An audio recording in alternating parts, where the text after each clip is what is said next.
ప్రతిపాదించబడినప్పటికీ ఒక విధంగా రాజకీయాలకు అతీతంగా ఈ ఎన్నికల ఏదైతుందో ప్రధానంగా పట్టభద్రులు అంటే మేధావులు, పట్టభద్రులు అంటే మేధావులు అని చెప్పారు. విద్యావంతులు, ఉద్యోగస్తులు, ఉపాధ్యాయులు, నిరుద్యోగ యువత,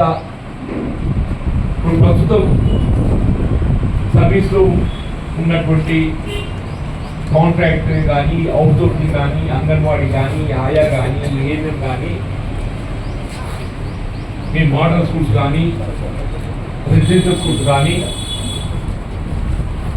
అంటే మొత్తం ఏదైతుందో ఇది మేధావుల ప్రాధాన్యం వహించేటువంటి ఒక ఏంటంటే పని ఇటువంటి ఆర్థిక భారం లేకుంటే ఏదైతుందో మొత్తం 42% నియోజకవర్గాలకు గాను ఎవరికి వారు ప్రతి ఓటర్ ఇప్పటికి ఫోన్ చేస్తుంటారు.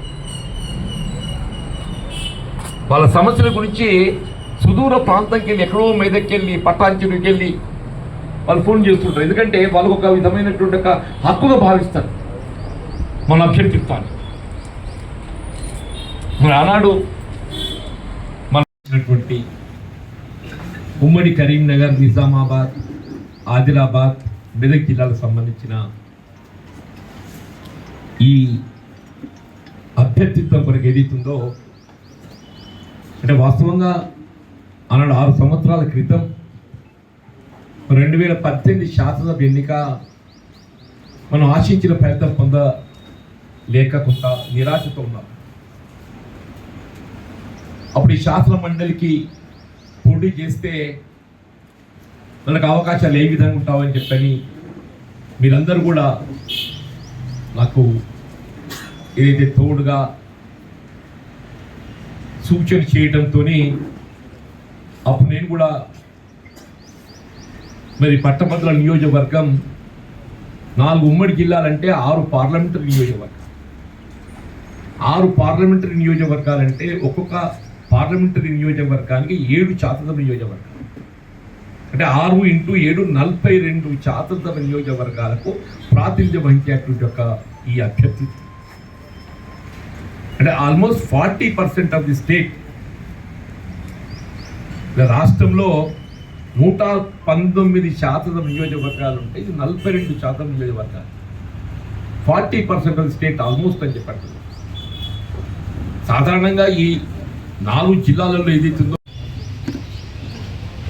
వాస్తవంగా ఆనాడు ఏదైతుందో కాంగ్రెస్ పార్టీ అభ్యర్థిగా మనం ప్రతిపాదించబడినప్పటికీ ఒక విధంగా రాజకీయాలకు అతీతంగా ఈ ఎన్నికలు ఏదైతుందో ప్రధానంగా పట్టభద్రులు అంటే మేధావులు, పట్టభద్రులు అంటే మేధావులు అని చెప్పంటారు. విద్యావంతులు, ఉద్యోగస్తులు, ఉపాధ్యాయులు, నిరుద్యోగ యువత, ఇప్పుడు ప్రస్తుతం సర్వీస్లో ఉన్నటువంటి కాంట్రాక్టర్ కానీ, అవుట్సోర్సింగ్ కానీ, అంగన్వాడీ కానీ, ఆయా కానీ, ఏఎన్ఎం కానీ, మీ మోడల్ స్కూల్స్ కానీ, రెసిడెన్షియల్ స్కూల్స్ కానీ, అంటే మొత్తం ఏదైతుందో ఇది మేధావుల ప్రాతినిధ్యం వహించేటువంటి ఒక ఎన్నిక అని చెప్పండి. ఆనాడు మరి మనం నిర్ణయం తీసుకోవటం నిజంగా కూడా ఆనాటి ఎన్నిక రాష్ట్రంలో మనకున్నటువంటి ఒక నైతిక విలువలకు, పట్టభద్రులు మనకు ఉండే ఒక అభిమానానికి నిదర్శనంగా చెప్పంటున్నా. మనం ఏ విధంగా కూడా ఏదైతుందో ఏ విధమైనటువంటి ఒక ఆర్థిక భారం లేకుండా, సాధారణంగా ఎన్నికంటే ఆర్థిక భారంతో ముడిపడి ఉంటుంది. మనకి ఏ విధమైన ఆర్థిక భారం లేకుంటే ఏదైతుందో మొత్తం 42% నియోజకవర్గాలకు గాను ఎవరికి వారు ప్రతి ఓటర్ ఇప్పటికి ఫోన్ చేస్తుంటారు. వాళ్ళ సమస్యల గురించి సుదూర ప్రాంతంకి వెళ్ళి, ఎక్కడో మెదక్కి వెళ్ళి, పట్టాంచెరుకి వెళ్ళి వాళ్ళు ఫోన్ చేస్తుంటారు. ఎందుకంటే వాళ్ళు ఒక విధమైనటువంటి ఒక హక్కుగా భావిస్తారు మన అభ్యర్థిత్వాన్ని. మరి ఆనాడు మనం ఏదైతే నాకు ఒక విధంగా నా మొట్టమొదటి ప్రజా జీవితం 1981 ఆరంభమైంది పంచాయతీ సమితి అధ్యక్షుడు. నేను 81లో పంచాయతీ సమితి అధ్యక్షుడు పోటీ చేస్తున్నాడు.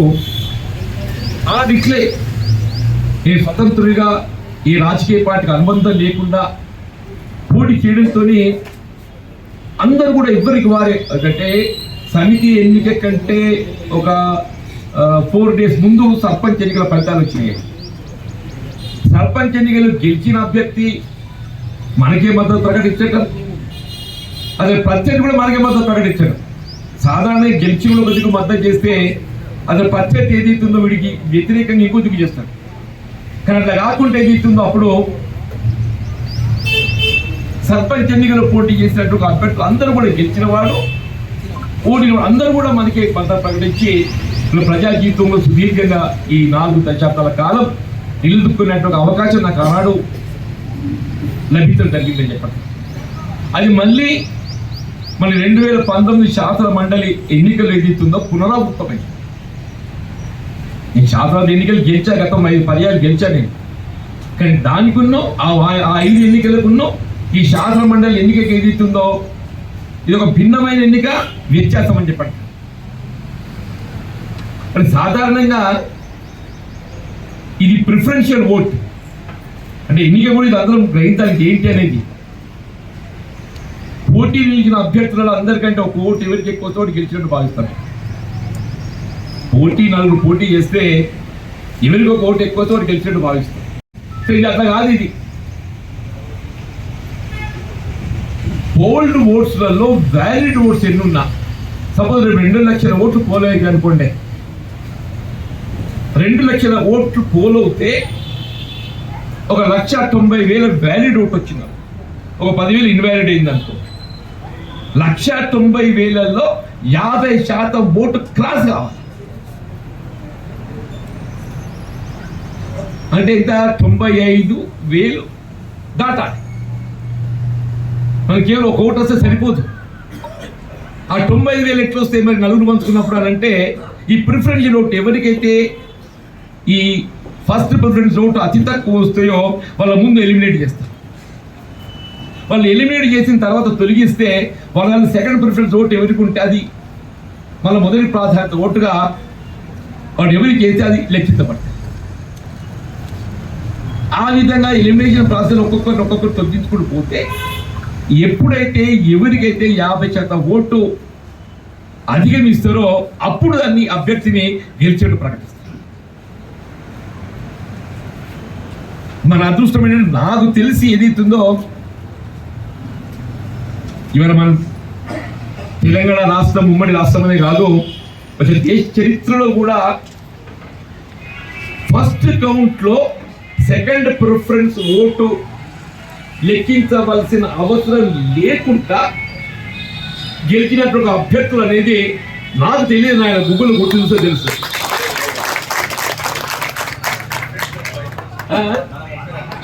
గూగుల్లో కొట్టి చూస్తే తెలుసు. సెకండ్ ఓటు అవసరం పడకుండా ఫస్ట్ ప్రిఫరెన్స్ ఓటుతోనే గెలవగలిగినటువంటి వాళ్ళు ఎవరన్నా ఉన్నారా దేశంలో అనేది నాకైతే తెలియదు. ఇంకా అది రేపు మీటువంటి కొంతమంది అందులో గూగుల్లో పోతే తెలిసి వస్తే ఉండొచ్చు, లేదు అని చెప్పినా అరుదు అని చెప్పండి. అందులో మనము మన తదుపరి అభ్యర్థికి 36,000 ఓటు ఆధిక్యతతో గెలిచినాం. ఈ సెకండ్ ప్రిఫరెన్స్ ఓటు కౌంట్ ఎవరైనా ఏమవుతుందంటే ఆ గెలిచే వాళ్ళు ఒక్క ఓటుతో గెలుస్తారు. ఎప్పుడైతే సెకండ్ ప్రిఫరెన్స్ ఓట్ కౌంట్కి వస్తుందో గెలిచే అభ్యర్థి ఎవరైనా కానీ ఒక ఓటుతో గెలుస్తాడు. ఒక ఓటు ఎక్కువ రాగానే మనం డిక్లేర్ చేసేస్తారు. ఇక ఒక ఓటు ఎక్కువ రాగానే డిక్లేర్ చేసేస్తారు. మనం డిక్లేర్ కాబడిన ఆ సమయానికి ఏదైతుందో మన తదుపరి 2వ స్థానంలో అభ్యర్థికి మనకి ఏదైతుందో ఈ సగం ఓటు లెక్క మన నిండే సమయానికి 50% ఓటు లెక్క నిండే సమయానికి మన తదుపరి ఉన్న అభ్యర్థికి మనకు వ్యత్యాసం 36,000 ఓటు ఉండేది. అంటే నిజంగా కూడా జీవితంలో అంతకంటే ఇది అవసరం లేదే. ప్రజా జీవితంలో ఎవరు ఎంతకాలం కొనసాగుతున్న సమస్య కాదు. కానీ ఏదైతుందో మన ప్రజా జీవితంలో కొనసాగినంత కాలం మన ప్రజలు ఏ విధమైన అభిప్రాయాన్ని అభిమానాన్ని పొందగలిగిన మనదే ప్రధానమని చెప్పండి. మాట్లాడాలి ఏ విధంగా భూముల వ్యాపారం చేయాలని మాట్లాడతారా, లేకుంటే ఏ విధంగా డబ్బులు సంపాదించాలని చెప్తారా, ఏం చెప్తాడే? కేసీఆర్ మన స్థానాన్ని భర్తీ చేయడం కొరకు వచ్చిన అవకాశం ఇది. దీన్ని మనం వినియోగించుకోవాలన్నమాట. మన స్థానాన్ని భర్తీ చేసే అవకాశం మనకు వచ్చింది. దీన్ని వినియోగించుకోవాలి. ఇలా పార్టీ పటిష్టత కొరకు కూడా ఇది ఉపయోగపడుతుంది అని చెప్పండి. రేపు రాబోతున్న స్థానిక సంస్థలు ఎన్నికలు ఉన్నాయి. గ్రామీణ ప్రాంతంలో సర్పంచ్, ఎంపీడీ, జడ్పీటీసీ ఉంటుంది, మున్సిపాలిటీ ఉంటుంది. పోయినసారి కాంగ్రెస్ పార్టీ దెబ్బతిన్నాం మనం. పోయినసారి కాంగ్రెస్ పార్టీ దెబ్బతిన్నామని చెప్పంటూ నేను ఆనాడు దెబ్బతిన్నటువంటి అభ్యర్థులు అందరూ కూడా ఇవాళ కసితో ఉన్నారని చెప్పంటూ నేను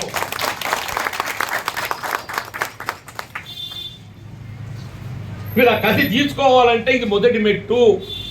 ఈ శాసన మండలి ఎన్నికల్లో ఏదైతుందో మన అభ్యర్థి ఎన్నిక కొరకు ఏదైతుందో మన తీవ్రంగా కృషి చేసి ఓటర్ అప్రోచ్ పెట్టి మనం ఒకసారి ఒక ఓటర్ అప్రోచ్ చెప్తుంటే కాంగ్రెస్ పార్టీ ప్రజల్లోకి పోతుంది.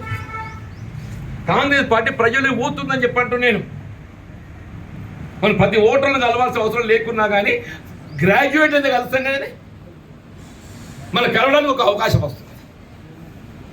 దాన్ని వినియోగించుకోవడం ఏదైతుందో మన కార్యకర్తల యొక్క బాధ్యత. ఈ అప్రోచ్ ఏదైతుందో రేపు భవిష్యత్తులో స్థానిక సంస్థల్లో మనకి ఉపయోగపడుతుంది. దయచేసి ఆ దృష్టితోని ఇవాళ మన 2 ఎన్నికలు పోయి ఉన్నవి అంటున్నా. సరే, నాకైతే కసి ఉన్నది. ఇంకేం చేస్తా, ఏం పదవి వస్తున్న దానికంటే ఎక్కువ ఏదైతుందో నేను ఏం కోల్పోయినో దానికి ప్రతిగా మనం దీన్ని రాబోయే ఎన్నికల్లో విజయం సాధించాలి అన్న కసి నాకైతే చెప్పండి. అందరం కూడా ఆ దృక్పథంతో ముందుకు పోవాలని చెప్పంటూ నేను ఇవాళ వాస్తవంగా కూడా కాంగ్రెస్ వచ్చింది. కొంతమంది అంటారు దేశ కాంగ్రెస్ వచ్చింది, ఏం చేసింది. నేను అంటున్నా,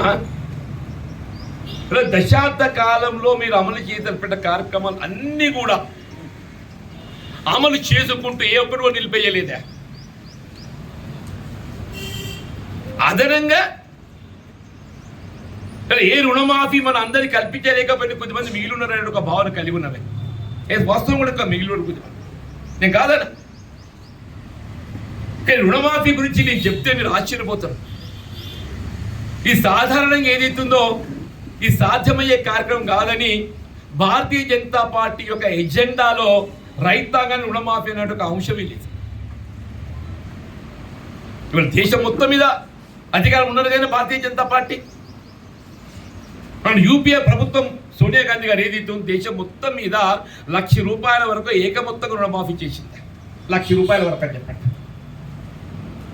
భారతీయ జనతా పార్టీ మోడీ గారు, నరేంద్ర మోడీ గారు ఏదైతుందో ఆయన 10 సంవత్సరాల అధికారం గడిచింది. ఆయన పెట్టుబడిదారులకు, అంబానీ అదాని లాంటి వారికి ఏదైతుందో లక్షల కోట్ల రూపాయలు ఏదైతుందో బ్యాడ్ డెప్ట్ అని చెప్పని, ఇది రికవరీకి సాధ్యం కాదు అని చెప్పని వాళ్ళకు మాఫీ చేస్తాడు. రైతాంగాన్ని మాత్రం ఏదైతుందో మాఫీ చేయాలని ఆలోచన దృక్పథం భారతీయ జనతా పార్టీకి నిజమా? మరి అటువంటి ఒక పార్టీ మనం అడిగేటువంటి నైతిక వాళ్ళకు ఉన్నదే. ఇంకో పార్టీ బీఆర్ఎస్ పార్టీ పాపం వాళ్ళు చేద్దామని చెప్పి అనుకున్నారు. గతంలో 2 సార్లు 2014లో కానీ 18లో కానీ ప్రయత్నం చేసింది. 14లో కోసెళ్ళింది. 18కి వచ్చేవరకల్లా కొసకు తట్టుబట్టారు, లక్ష్య చేయలేకపోయాడు. చివరికి ఏం చేసిన మొన్నటి ఎన్నికల 2023 ఎన్నికలు ఏదైతే చివరికి ఏం చేసిన మొన్నటి ఎన్నికల 2023 ఎన్నికలు ఏదైతున్నదో బీఆర్ఎస్ పార్టీ యొక్క ఎన్నికల ప్రణాళికలో రుణమాఫీ అంశాన్నే వాళ్ళు దాన్ని వదిలేసింది. మాత్రం కాదని చెప్పని చేతులు ఎత్తేసింది. అంటే అందరూ అడిగేటోళ్ళకి చెప్తున్నా నేను, నువ్వేమో ఇది నాకు సాధ్యం కాదు అని చేతులు ఎత్తేసిన ఒకడు అబ్బా ఇంత పని నేను చేస్తాను అతను కాదు అన్నట్టు. కానీ కాంగ్రెస్ పార్టీ తలకు మించిన భారం అయినప్పటికీ, ఇది తలకు మించిన భారం అయినప్పటికీ కూడా ఇలా 21,000 కోట్లు రుణమాఫీ చేసి ఒక 12 మంది నిలిపించింది. ఉన్నది 10 పైసలు చాలా మంది ఉన్నారని చెప్పంటున్నా నేను. వాళ్ళకి చేయవలసిన ఆవశ్యకత ఉంది అని చెప్పంటున్నా. ఇతర కార్యక్రమాలు మనం గమనిస్తున్నాం. 200 యూనిట్ల వరకు ఉచిత వడ్డీ మాకు ఊహించినారు ఎవడన్నా? ఆడబిడ్డలకు ఉచిత రవాణా ఊహించినారే. దయచేసి ఇటువంటి కార్యక్రమాలు చూడండి అని చెప్పంటున్నాను. నిరుద్యోగ యువతకు ఉద్యోగ అవకాశాలే. మనం ఒక్క సంవత్సర కాలంలో 56,000 ఉద్యోగాలు ఇచ్చినాం. This is on record. मैं परसों हालात में एक हिंदू में एडवर्टाइजमेंट देखा हूं साहब. हिंदू एडवर्टाइजमेंट हकीकत रहती. పంజాబ్ గవర్నమెంట్ అడ్వర్టైజ్మెంట్ ఇచ్చుకున్నది. ఏమని ఇచ్చుకున్నది? మేము గడిచిన 3 సంవత్సరాల కాలంలో పంజాబ్ రాష్ట్ర ప్రభుత్వము 50,000 ఉద్యోగాలు కల్పించడం అని చెప్పిన అడ్వర్టైజ్మెంట్ ఇచ్చుకున్నాం. गुजरे 3 साल में हम 50,000 नौकरियां दिए बोल के फकर से एडवर्टाइजमेंट दिए. अरे भाई तुम तो 3 साल, हम 1 साल में 56,000 दिए ना सर. 1 साल में 56,000 दिए. ప్రభుత్వ ఉద్యోగస్తులకు పదోన్నతులు, బదిలీలు. అరే గత ప్రభుత్వం నెలకు వేతనం కూడా ఇవ్వలేకపోయింది కాదే. అది ఇట్లా ఒక్కొక్కటి చెప్పుకుంటూ పోతే చెప్పట్టు నేను. అంటే వాస్తవంగా ఓటు అనేది కేవలం మనం అడుగుతున్నాం అని చెప్పి వేయడం కాదు. వేయడానికి నేను సహేతుకంగా ఏదైతుందో పార్టీ పరంగా కానీ అభ్యర్థి పరంగా కానీ మనకు ఉన్నటువంటి ఒక మెరిట్స్ నేను ముందు పెడతాను.